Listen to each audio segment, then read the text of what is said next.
This is Sudha Rajagopalan of Access Braille, your podcast host for the series Beyond Sight, Beyond Limits.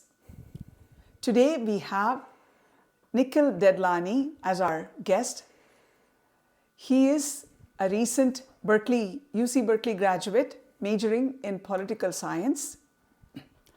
He aspires to be a lawyer. Welcome, Nikki, to the podcast. Thank you so much. It's happy to be here. Thank you for being with us. And to begin with, can you take us back to the time that you found about your eye condition? Yeah, sure. So I actually have been blind since birth or very near birth. And I honestly, on a personal level, I don't remember it, no more so because I was so young. But kind of from the perspective of my parents, I was actually born in Tokyo, Japan, in 2001, and my understanding is that this was a diagnosis that was given to them a few months after I was born. I think like 3-4 months after the fact, and they were suspicious of something, given that my eyes looked weird and there was no responsive to any vision or anything like that.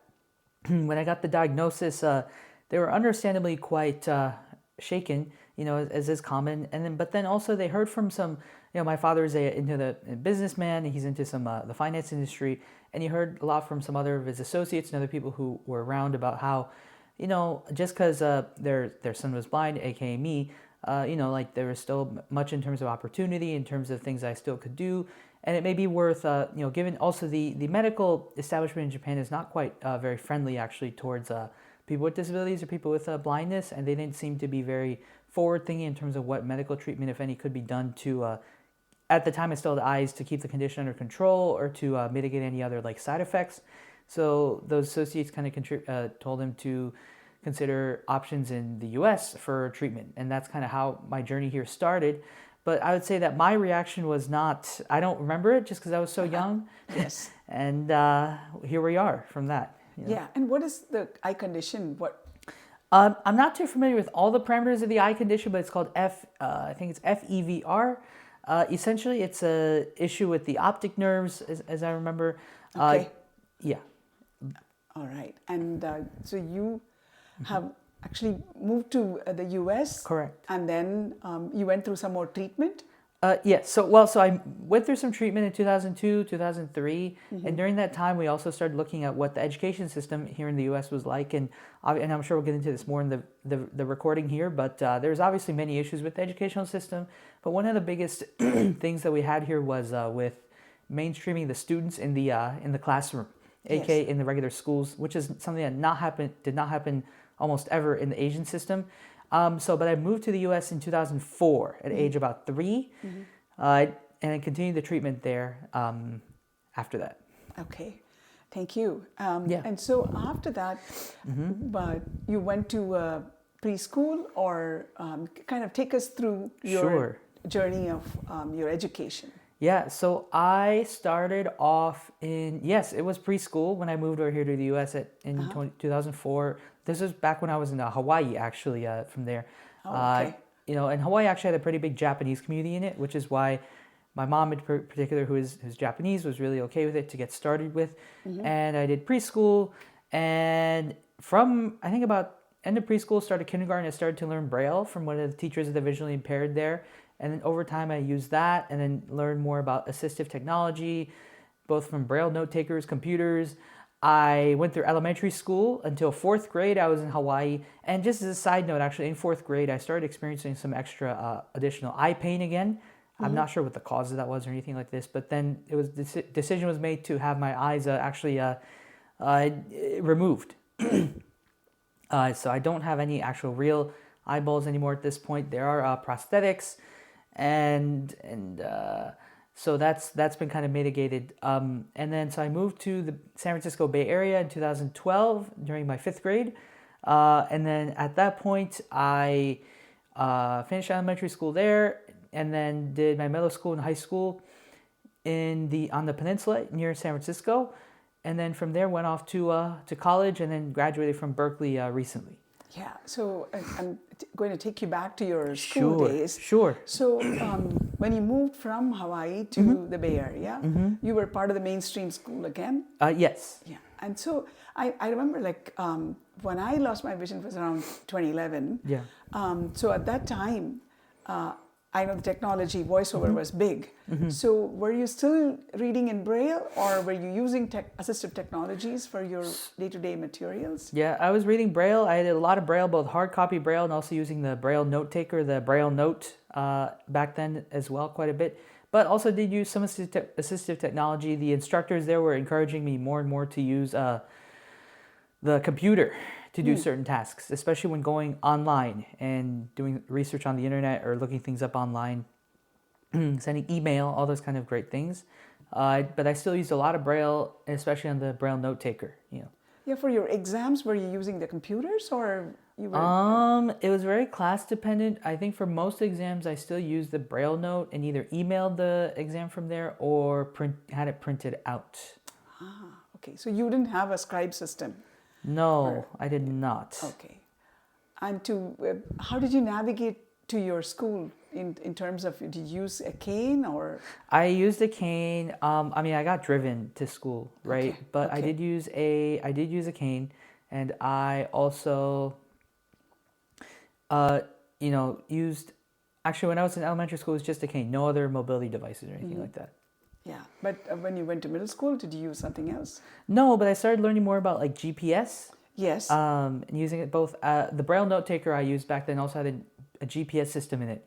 So I used that. And then towards high school, I started using the iPhone and learned more about how that worked with the GPS system. So how would you use your GPS for walking on this from one classroom to another?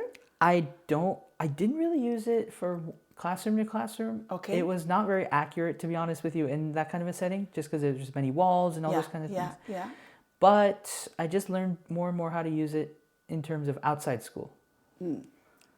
So when you had to go from one classroom to another, you used pretty much your cane. Correct. And what kind of support did you get from your other classmates or teachers? Sometimes they tell me where to go or where something was located just by directions, or I would ask someone for directions. They also had we just had a lot of conversations about sometimes using human guide, which is, technique where I would walk behind the sighted person, or I would just try to figure it out on my own as well. But that was not always easy. Yeah. So did you learn, so what kind of computers did you use, Mac or Windows? During school mostly, I used a Windows PC from the school. And then towards high school, I actually started using a Mac a bit more because they were a bit better at using a foreign language support there. When I took a Japanese course. Japanese, okay. Yeah. Okay, got it. And so for your, if you're using Windows, and you must have used JAWS. Yes, I used JAWS, yes. Did you get training for that? Yes, I'd say a lot of my training with JAWS happened when I was in elementary school still. And the teacher I had at the time was very, very strong on emphasizing tech training. And she was very pushy, well, pushy is not the right word, very insistent that I learn how to use all the technology that was available, both assistive tech, also Braille and Braille note takers. She was very, very important about me using that. And she trained me on how to use it. I learned it a lot more after I got here to the Bay Area as well, but I already had a bit of a foundation on how to use it. Oh, that kind of explains how you got into Berkeley, I guess. No. How did you choose political science as your major? I chose that more so because I started getting interested in American politics and law. I think it was around like 2018. I started really taking an interest in it. There were some events around some, that I recall there was like, at that time was when the presidential election had just happened. A couple of years after that had just happened, and then there was a lot of very big ticket events on the news, and kind of linking that up with what was happening in the courts, especially like the Supreme Court, for example. And I started reading a lot more into that. I remember one summer, and I was very, very interested in how that stuff worked. I got very curious, and that's how I kind of thought, oh, okay, political science degree might be a good idea. But then also I had an interest for a while in like criminal cases, and I'd read a couple books on those, and that also piqued my interest a little bit too. Okay. Yeah. So you want to be a criminal lawyer? No, I don't think that's my intent at this point. Yeah. But that was when I got into this stuff. That was kind of what I was interested in. Yeah. Yeah. I mean, it's when I wanted to learn something after my vision loss, Yeah. everything was so daunting for me. I mean, I was a computer professional, but still, Yeah. I had to have somebody come in and train me on JAWS and how to use everything. And I'm kind of in awe about what you're about to do, Nikki, that, doing law is not an easy task, but, kudos to you for trying your best to do something. Yeah. And I'm pretty sure you would be a very successful lawyer and contribute to the community. Well, we'll see how that goes. Yeah. Good luck. Yeah. Thank you. I always think that when I'm having some trouble with some technologies or something, I always have one of the other visually impaired people that I go to and ask for help. Who has been your anchor like that? Not just for technology issues or problems, particularly with visual impairment, but generally for your day-to-day normal life issues. Like when you're going from teen to adolescent age, and then afterwards. Who is your anchor? What do you do when you run into some difficulties? Well, I think that was very different based off of timing and when I was going through different phases of life, such as through school and even after, right? So at certain times it was like when I was going through school, when I was in elementary, middle school, that was a TV I had at the time. Sometimes even the O&M instructor I had at the time back in near the San Mateo area was very, very helpful. But I also kept thinking back to when I was in Hawaii, the TVI who initially taught me about tech usage as a whole. That was an anchor for me. And especially because of her always constantly preaching about the importance of learning the material. So I kind of would sometimes go back and do some research, or even if she was available, ask her a question or something. But I feel like the anchor has changed. Sometimes there's been like mentors that I found through various programs, such as at like the San Francisco Lighthouse was one example. And then now more so too, it's like having a couple of people, but then also having a couple of friends who I talk to on a regular basis just to ask questions, especially about like day-to-day life issues. But again, it's very dependent on time, Yeah, on time and what type of issue it is. Yes, yes. Yeah. Good. Who's your role model? President Obama, I would say, is a big role model for me because, well, actually I have two, but I'd focus on him much more right at this point, is because he's always very, obviously very articulate, very well-spoken gentleman, which, sorry to, put it this way, but we don't really see that as much these days, if you will, right? And the one thing with him is he was always very hopeful and very optimistic all the time, despite the fact that things didn't always go his way, or that he always was very forward-thinking, very futuristic-looking, and didn't let the pessimists or the negative thinking that a lot of people like to have sometimes affect him.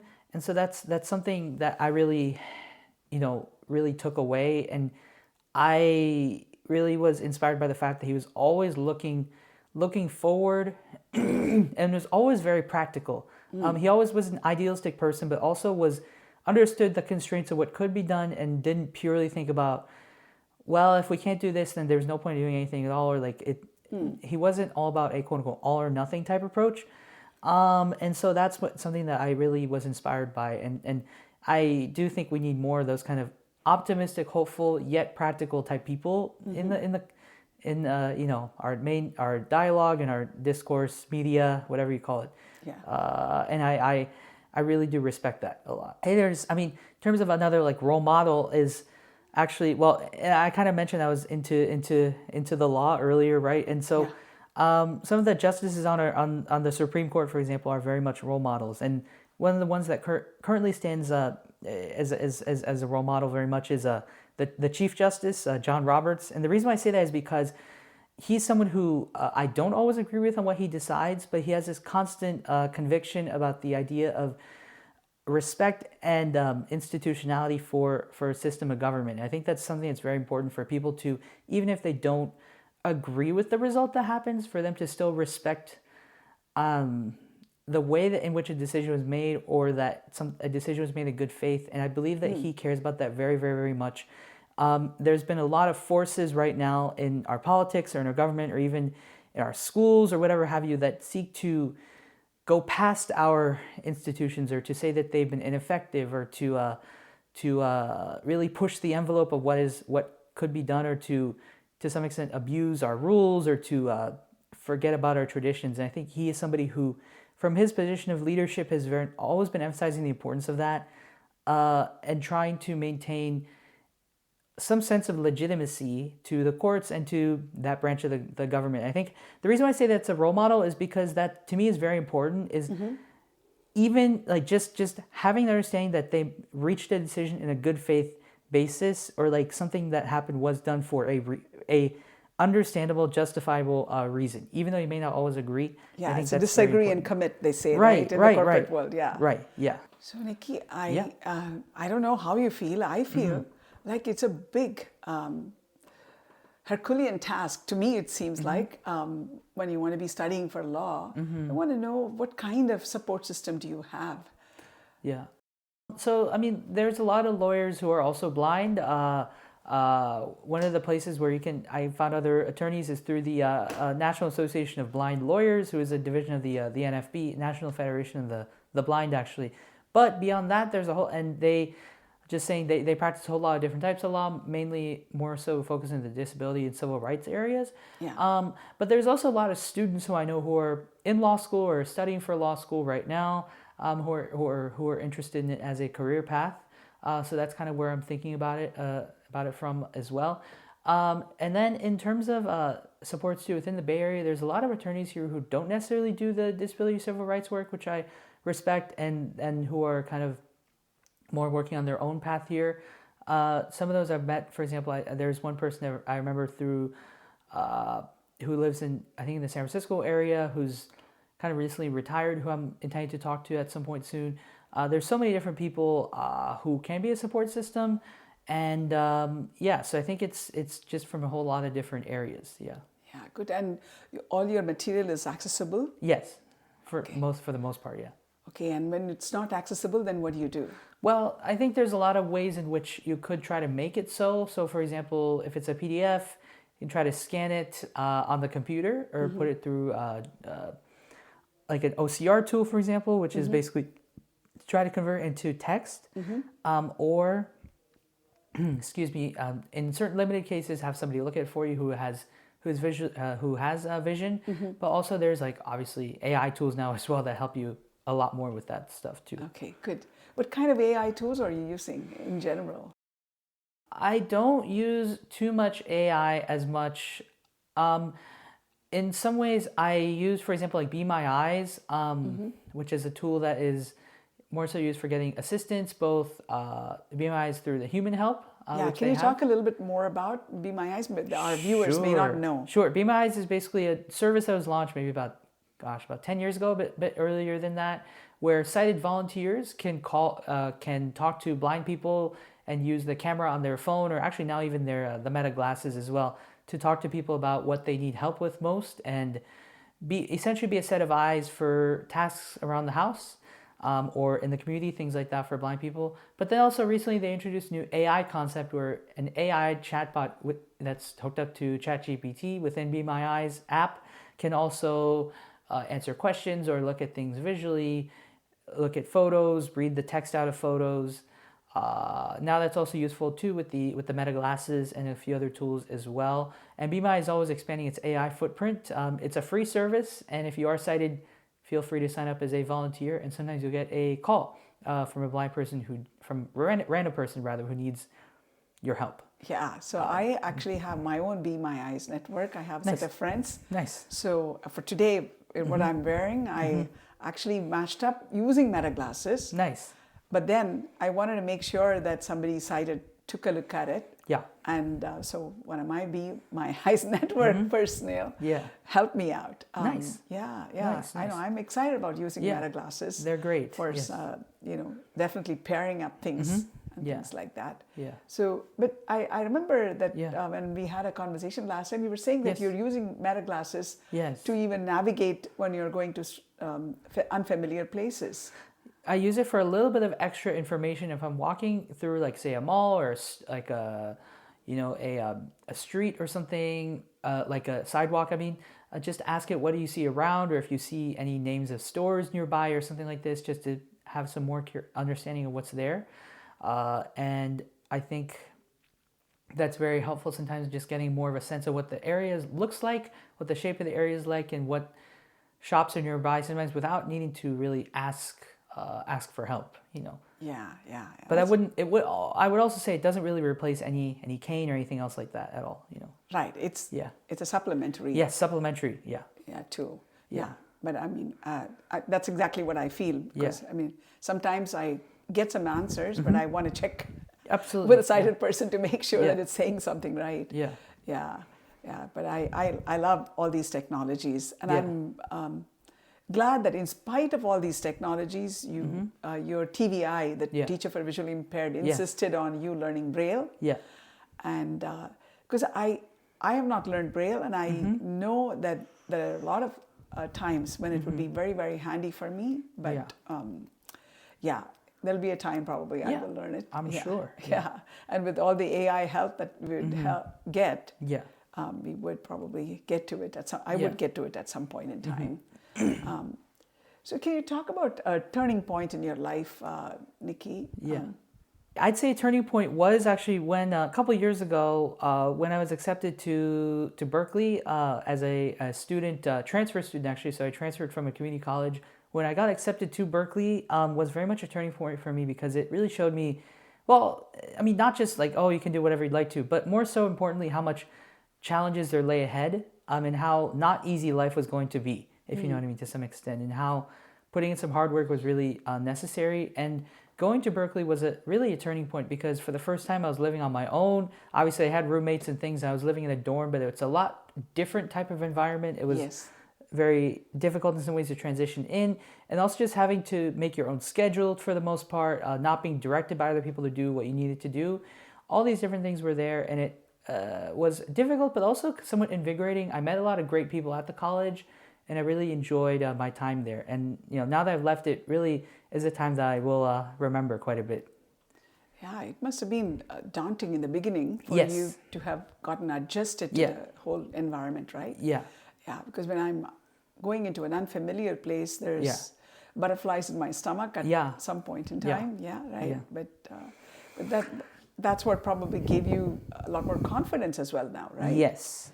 That you can go ahead and do anything. Yes. Yeah, and I remember when we were talking about you in general, you were mentioning about you serving as the leader in National Federation of Blind. Can you talk a little bit about that, the youth leader position? Yeah, so I do a couple of things there. One of the things I do is, I just kind of step back a little bit from that, but I served as a leader in many different capacities with the California Student Division, the Blind Students Association here, which we call CABS.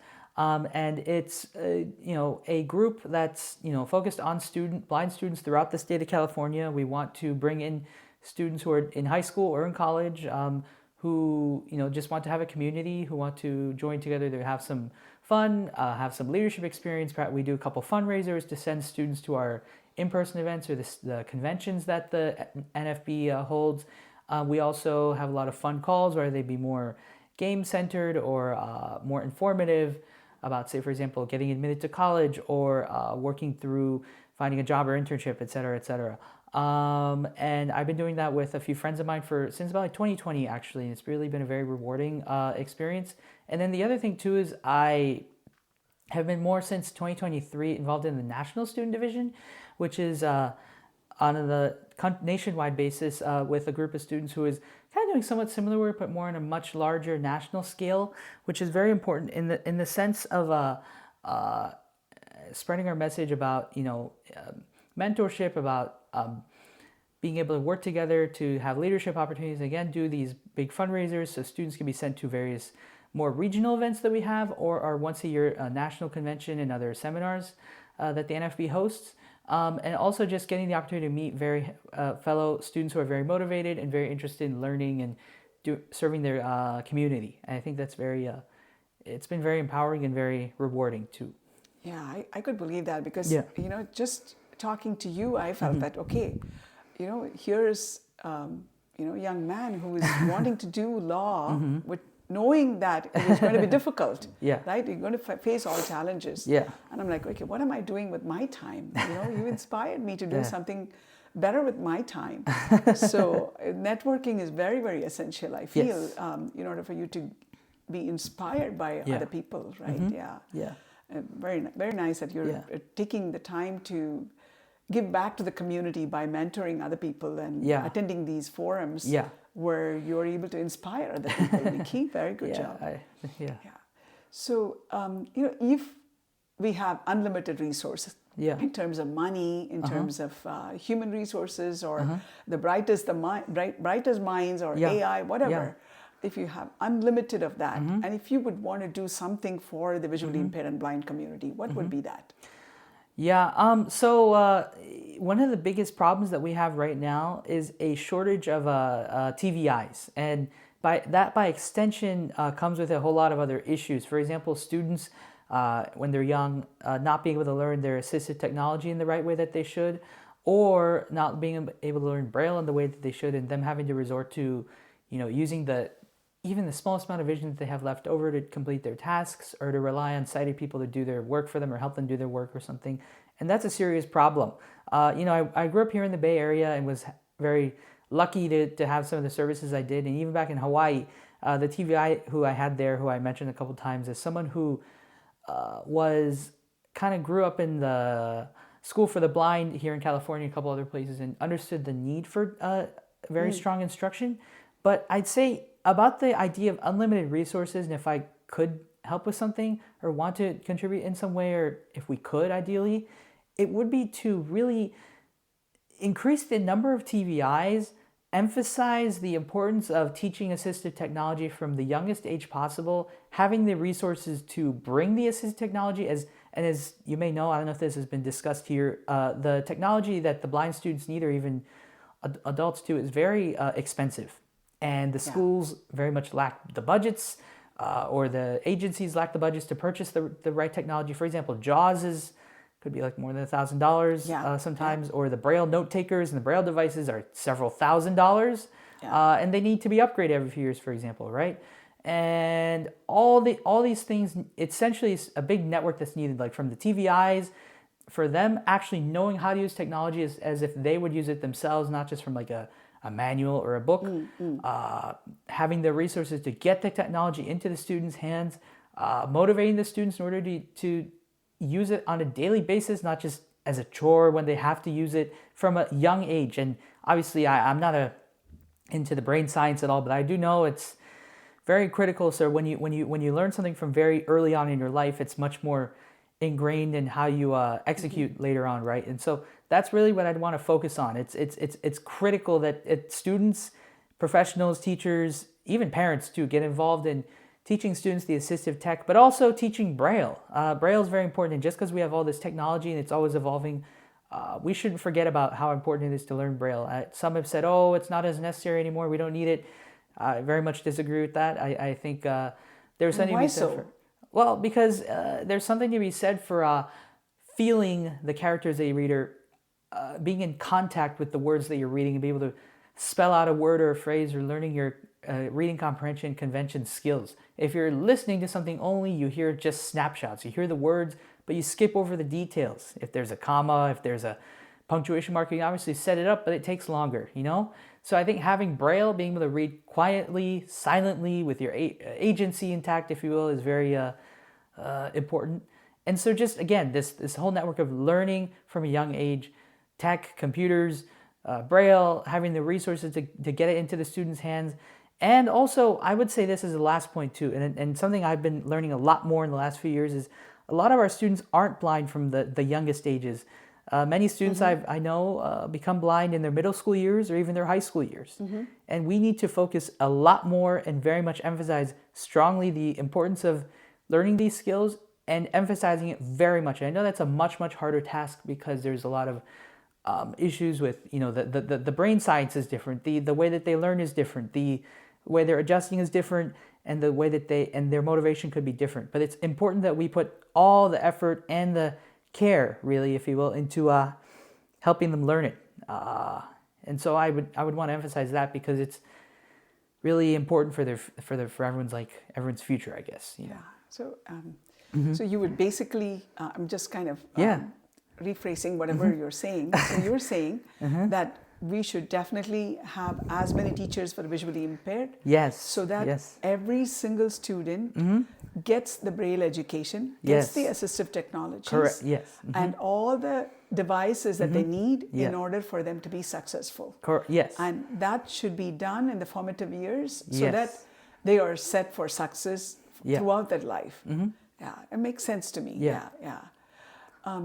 If you were to give advice to the young blind and visually impaired student, what would be that?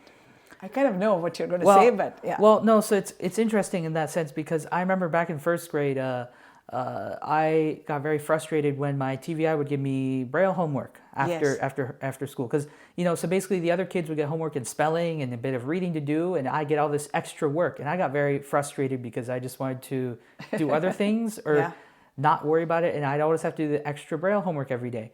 But I also now realize that that really paid off, and that was very important to do that extra work. Otherwise, I wasn't able to learn the necessary skills.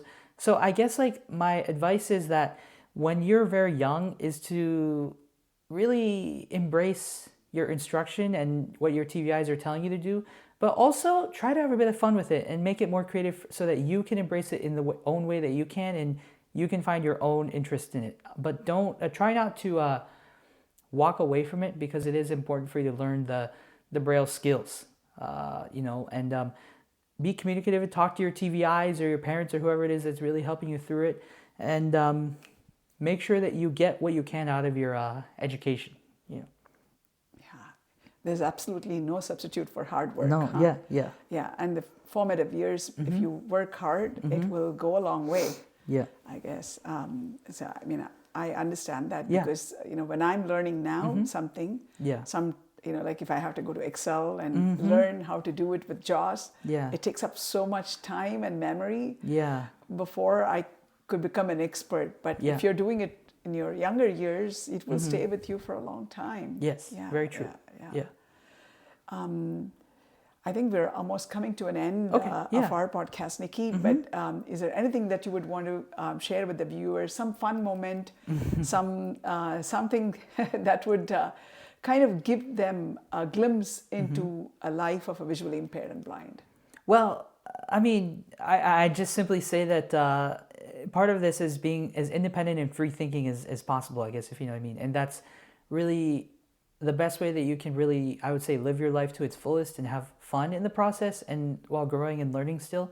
The less, over time, obviously this is important to still have, but the less dependent you are on others, or the more you can eventually have the ability and the time to figure out things on your own as a visually impaired person or blind person, the more fun you can have. For example, I really love to travel around and explore new places and, for example, go to different coffee shops, for example. Yeah. Just being able to do that on your own and without help is really really motivating and invigorating. Not having to rely on somebody else to get you there to help you or something. I really, really like that, and it's a lot of fun.